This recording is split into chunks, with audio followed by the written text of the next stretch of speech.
बिस्मिल्लाहिर्रहमानिर्रहीम, अस्सलामु अलैकुम। आप देख रहे हैं GNN और मैं हूं तनसीर ज़ैद। मैं हूं हफ्सा आसिफ। इस बुलेटिन में साथ होंगे जैनुल हसन भी। हेडलाइंस आपने जानी, आगाज में आपको बताएं।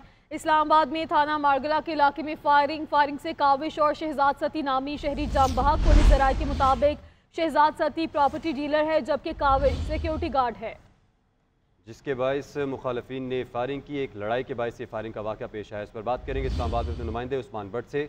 उस्मान, बताएगा ये क्या वाक़या है? जी बिल्कुल, इस्लामाबाद का थाना मरगला है की हदूद में ये वाक़या पेश आया है। मामूली तल्ख कलामी पर दो शहरियों की जान जो है वो ले ली गई। जदीद असलहे से मुल्ज़िमान ने फायरिंग की और फायरिंग करने के बाद दोनों शहरियों को जो है वो कत्ल किया और उसके बाद आसानी जो है फरार हो गए। इससे कबल गुज़श्ता रोज़ भी एक शहरी को इस्लामाबाद का सेक्टर I1 वहाँ पर कत्ल किया गया था और जदीद असलहे का इस्लामाबाद में होना, उसके बाद मुल्ज़िमान का शहरी को कत्ल करना और फिर फरार हो जाना, ये जो है बहुत बड़ा सवालिया निशान है इस्लामाबाद पुलिस की कारकर्दगी पर। पुलिस ने मुकदमा दर्ज करके तहकीकात का आगाज जो शुरू कर दिया, तहाँ गिरफ्तारी अमल में नहीं आई। जी बहुत शुक्रिया आपका उस्मान भट्ट। तहरीक इंसाफ के संजानी जलसे का मकाम तब्दील कर दिया गया। जलसा मवेशी मंडी संजानी के मकाम पर होगा। ज़िला इंतजामी की जानिब से नोटिफिकेशन भी जारी कर दिया गया। वज़ीर आला खैबर पख्तूनख्वा अली अमीन गंडापुर के इस्लामाबाद इंतजामिया से राब्ते के बाद मकाम तब्दील किया गया। PTI के जलसे के लिए मुतय्यन की गई नई जगह मवेशी मंडी वीरान पड़ी है। कोई कारकुन मौजूद नहीं, ताहाल किसी तरह का सामान भी नहीं पहुंचाया गया। जलसागाह की सूरत हाल जान लेते हैं नुमाइंदा GNN आतिफ भट्ट से। आतिफ, बताइए, नई जगह पर अभी तक क्या कोई तैयारियां शुरू नहीं की गई? क्या लोगों को ये क्लियर है कि जलसागाह तब्दील कर दी गई है? जी, तहरीक इंसाफ जो है कल यहाँ पर पावर शो करेगी। मेरे अकब में देखा जा सकता है ये है वो नई जगह जो इंतजामिया की जानिब से तहरीक इंसाफ को जलसा के लिए, कल के जलसा के लिए दी गई है। लेकिन गुज़श्ता रात से लेकर अभी तक कोई भी सामान जो पुरानी जलसागाह थी वहाँ से यहाँ पर मुंतकिल नहीं किया जा सका। अभी तक ये जो जगह है वीरान पड़ी है। इक्का दुक्का कारकुनान जो हैं वो यहाँ पर जलसागाह पहुँचे हैं, लेकिन गुज़श्ता रात बारिश के बाद अभी भी जो यहाँ पर कीचड़ बना हुआ है और अभी तक ना तो कोई कंटेनर और ना ही कोई लाइटिंग का सामान जो है वो यहाँ पर पहुंचाया गया है। जराये के मुताबिक गुज़श्ता रात को ही जो पुलिस की जानिब से जो दो लाइटिंग वैन हैं जो जिन्होंने जलसागाह में लाइटिंग देनी है, उनकी दो गाड़ियां पकड़ ली गई हैं सामान के साथ और तीसरी गाड़ी जो है वो अभी जलसागाह जो है वो नहीं पहुंची। और इसके साथ ही अभी तक यहाँ पर जो कल के लिए जो जलसा के लिए जो तमाम तर इंतजामात करने हैं वो शुरू उसका आगाज ही नहीं हो सका। अभी तक जो जलसा कमेटी बनाई गई है इंतजामात के लिए वो उनमें से भी यहाँ पर अभी तक कोई भी नहीं पहुंचा और ना ही किसी किस्म की कोई भी तैयारी का आगाज हुआ है। जराये का यही कहना है कि आज शाम से कबल जो है वो यहाँ पर तैयारियों का आगाज हो जाएगा और जलसागाह में और तमाम तर जो तैयारियां हैं वो आज रात ही मुकम्मल कर ली जाएंगी और कल का जलसा जो है वो हर सूरत होगा और तमाम कारकुनान की एक बड़ी तादाद जो है इस जलसागाह में शिरकत करेगी। जी ठीक है आतिफ भट्ट, आपका शुक्रिया, आपने आगाह किया। आपको बता रहे हैं कि PTI के जलसे से मुतालिक तहरीक इंसाफ के संजानी जलसे का मकाम तब्दील कर दिया गया है। जलसा मवेशी मंडी संजानी के मकाम पर होगा। ज़िला इंतजामी की जानिब से नोटिफिकेशन भी जारी कर दिया गया। वज़ीर आला खैबर पख्तूनख्वा अली अमीन गंडापुर कहते हैं कि हमारे जलसे का सारा सामान पुलिस उठा कर ले गई है। वाज़ेह करता हूं कि सामान वापस किया जाए वरना मैं खुद आकर लूंगा। जो जगह बताई गई है वहीं जलसा होगा। पेशावर में मीडिया से गुफ्तगू करते हुए उन्होंने मजीद क्या कहा, आपको दिखाते हैं। इत्तला मिली है कि इस्लामाबाद में पहले जलसागाह की जगह बदली गई और जगह बदलने के बाद अब हमारा जो जगह बदलने के लिए सामान जो हमारा पड़ा था उसको जाके तरनोल थाने ले गए हैं। तो मैं वादे बता रहा हूँ, वादे कि सब सुन लो, सामान वापस करो। जो जगह बताई है वहां पे जलसे के लिए सामान लगाने दो, वरना मैं सामान भी आके लगा लूंगा, जलसा भी मैं कर लूंगा। ये मुल्क आपके बाप का नहीं है कि आप यहाँ पर आ जाते हैं और पहले रसीद देते हैं, पाँव पकड़ते हैं। हमारे लीडर का ज़र्फ है कि उसने कह दिया कि हालात ठीक नहीं थे, जलसा कैंसिल कर दिया उसने।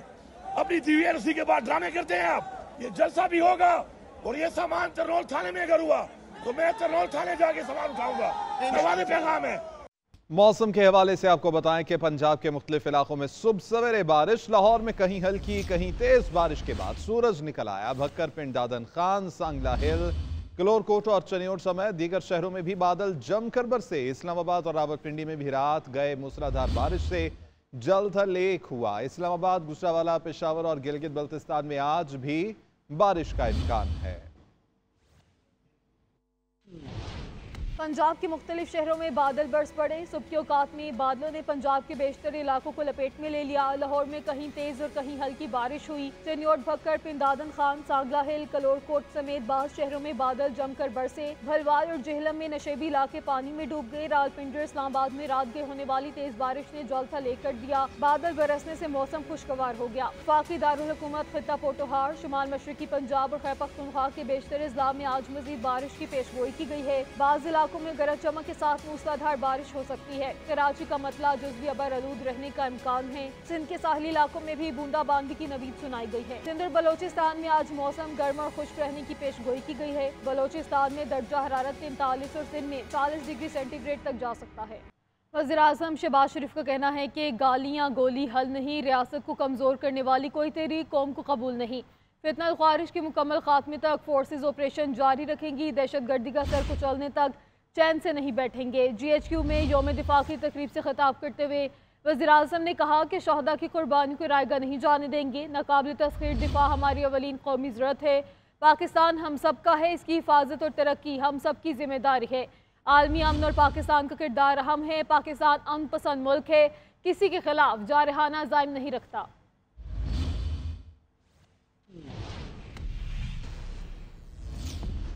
नाजरीन, army chief general Syed Asim Munir का कहना है कि सियासी इख्तलाफात को नफरतों में तब्दील ना होने दें। मुल्क दुश्मनों को जहां पाएंगे उनकी सरकोबी करेंगे। दहशतगर्दों पर ज़मीन तंग कर देंगे। इंतशार और मायूसी फैलाने वाले तमाम अनासिर को शिकस्त देंगे। GHQ में यौम दिफा की मरकजी तकरीब से खिताब करते हुए आर्मी चीफ ने कहा कि अज़्म इस्तेहकाम किसी नए ऑपरेशन का नाम नहीं, किसी को बेदखल नहीं किया जाएगा।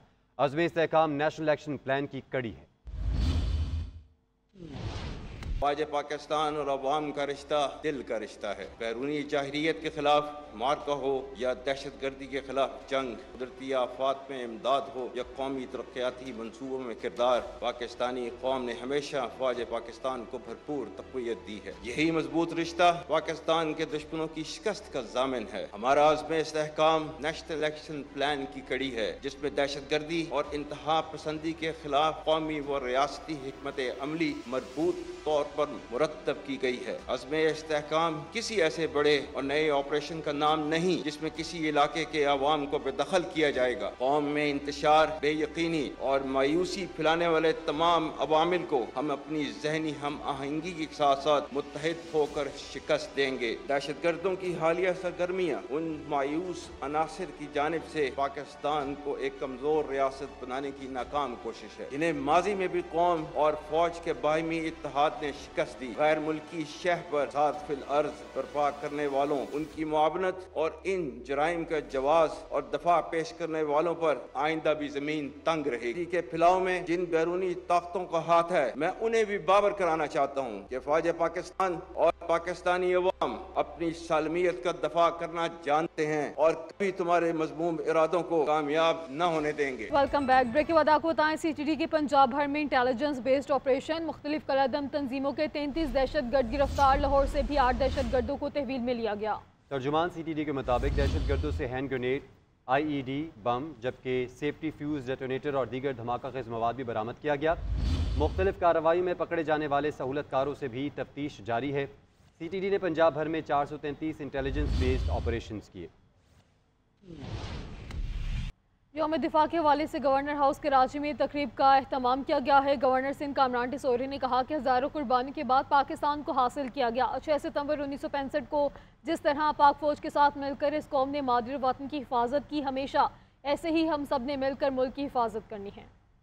मादरे वतन पर जान निसार करने वाले शोहदा को सलाम। कराची के गवर्नर हाउस में यौम दिफा पाकिस्तान और जंग सितंबर 1965 में अपनी जान अर्ज़ वतन पर कुर्बान करने वाले शोहदा और गाजियों को खराज अकीदत पेश करने के लिए तकरीब का एहतमाम किया गया। पुरवक़ा तकरीब के मेज़बान कामरान टिसोरी ने गवर्नर हाउस में शोहदा के अहले खाना को खुशामदीद करते हुए कहा कि पूरी कौम शोहदा की मकरूज है। हर मुहिब वतन अपनी फौज के शाना बेशाना खड़ा है। ये पाकिस्तान वतन अजीज जिसमें आज हम सुकून और आराम की जिंदगी बसर करते हैं, मान लें कि उसके पीछे इन शहीदों का खून है। कामरान टेसोरी ने मजीद कहा कि हम उन शोहदा के अहले खाना को क्या जवाब देंगे जिनकी यादगारों को 9 मई को आग लगा दी गई। अपने शोहदाओं को और उनके लवाहिकीन को क्या जवाब देंगे जब हम 9 मई जैसे वाकयात रनुमा करते हैं। गवर्नर सिंध ने यौम दिफा की तकरीब की मेज़बानी को अपने लिए एजाज करार दिया। नाज़रीन वेलकम बैक। वफाकी दारुल हुकूमत में जलसे जुलूसों का मामला कौमी असम्बली से मंजूर करदा इज्तिमाओं और अमन आमा बिल सदर मुमलिकत को भिजवा दिया गया। सदर मुमलिकत की तौसीक के बाद बिल बाकायदा कानून बन जाएगा। तो आपको बताएं कि वफाकी दारुल हुकूमत में जलसे जुलूसों का मामला है। कौमी असम्बली से मंजूर करता इज्तिमाओं अमन आमा बिल सदर मुमलिकत को भिजवा दिया गया। सदर मुमलिकत की तौसीक के बाद बिल बाकायदा कानून बन जाएगा। वफाकी दारुल हुकूमत में जलसे जुलूसों का मामला है। कौमी असम्बली से मंजूर करता इज्तिमाओं अमन आमा बिल सदर मुमलिकत को भिजवा दिया गया है और सदर मुमलिकत की तौसीक के बाद बिल बाकायदा कानून बन जाएगा। सेनेट इस बिल की पहले ही मंजूरी दे चुकी है। आपको बताएं कि वफाकी दारुल हुकूमत में जलसे जुलूसों का मामला है। कौमी असम्बली से मंजूर करता इज्तिमाओं अमन आमा बिल सदर मुमलिकत को भिजवा दिया गया है। तफसीलात जान लेते हैं अपने नुमाइंदे आतिफ भट्ट से। जी आतिफ भट्ट। जी, वफाकी दारुल हुकूमत में जलसे जुलूसों के मामले से मुतल्लिक कौमी असम्बली से जो गुज़श्ता रोज बिल मंजूर हुआ था इज्तिमा अमन आमा बिल 2024, वो सदर मुमलिकत को मंजूरी के लिए भिजवा दिया गया है। सदर मुमलिकत की तौसीक के बाद बिल बाकायदा कानून बन जाएगा और फौरी तौर पर नाफिजुल अमल होगा। सेनेट इस बिल की पहले ही मंजूरी दे चुकी है। इस बिल के मुताबिक वफाकी दारुल हुकूमत में जलसे जुलूसों को और रेगुलेट किया गया है। बगैर इजाजत और सिक्योरिटी क्लियरेंस के कोई भी जलसा या इज्तिमा करने की इस्लामाबाद में इजाजत नहीं होगी और बाज़ाब्ता तौर पर बिल जो है अब इसको कानून बनाने के लिए जो सदर के जो दस्तखत हैं उसके बाद ये बाज़ाब्ता तौर पर। ठीक है आतिफ भट्ट, आपका शुक्रिया, आपने आगाह किया। जेल में कैदियों की अमवात और तशद्दुद का मामला है। Chief justice Lahore high court justice Aalia Neelum ने शहरी आमिना लियाकत की दरख्वास्त पर तहरीरी हुक्म जारी कर दिया है। अदालत ने 1 जनवरी से अब तक मरने वाले कैदियों की अमवात के बारे में रिपोर्ट तलब कर ली है। अदालत ने कैदियों पर होने वाले तशद्दुद के बारे में भी रिपोर्ट मांग ली है। इसी हवाले से तफसीलात हासिल करेंगे। इबादुल हक हमारे साथ मौजूद हैं। इबादुल हक, बताइएगा इस मुताल्लिक। जी, chief justice Lahore high court justice Aalia Neelum ने एक सफ़े पर मुश्तमिल ये तहरीरी हुक्म जारी किया है जिसमें ये हिदायत की गई है कि 1 जनवरी से अब तक मरने वाले कैदियों की अमवात के बारे में रिपोर्ट जो है अदालत में पेश की जाए। इसके साथ साथ अदालत ने यह भी हुक्म दिया है कि जिन कैदियों पर तशद्दुद हुआ है उस बारे में भी एक मालूमात अदालत को फराहम की जाए और साथ ये भी बताया जाए कि तशद्दुद का निशाना बनने वाले कैदियों का मेडिकल कराया गया या नहीं कराया गया। अगर मेडिकल कराया गया है तो इस बारे में भी एक मुफस्सल रिपोर्ट जो है अदालत में पेश की जाए। ठीक है, बहुत शुक्रिया इबादुल हक।